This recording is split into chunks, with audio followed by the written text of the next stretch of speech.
New York Times best-selling author Barbara Delinsky joins us to discuss her explosive novel Family Tree, which delves into the hot-button issues of race and family.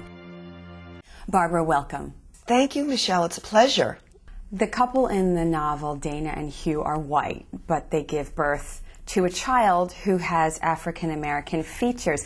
Is this even possible? This is very definitely possible. Genetics is a very interesting field, and for the sake of this book, I did a lot of research. Certain traits can lie dormant for generations. Suddenly we can have a child who's got red hair and we don't quite know where it came from. It can be a mix of different genes, or it can come from a family member from way back. The latest DNA tests are able to determine where we came from, literally, on 4 different levels: Asian, European, Native American, and African.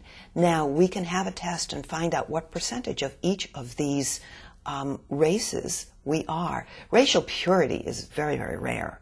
Authors often get the germ of a story from real life. Maybe I read an article about Thomas Jefferson because there was a lot of attention about the children and grandchildren and great-grandchildren who he perhaps sired, and the racial element involved in that. Dana and Hugh are so different, and yet so similar. Dana comes from a family that doesn't really know its history, much as mine does not. She doesn't even know who her father is or was. She doesn't know anything about him. Dana becomes who so many of us are, who would, in some very hidden ways, like to know where she came from, but then again is a little bit frightened of knowing because she's not sure she's going to be pleased.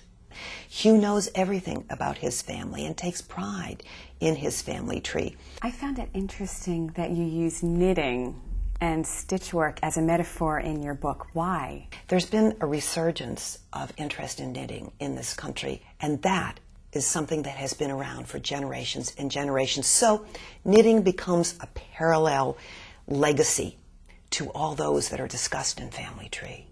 What is the most significant message that you want to relay to your readers? I want them to think about the fact that things are not always as they seem, that people may look to be one thing and not be that thing, and that there's often personal anguish involved in this. Barbara Delinsky's Family Tree is an utterly unforgettable novel that asks penetrating questions about race, family, and the choices that people make in times of crisis.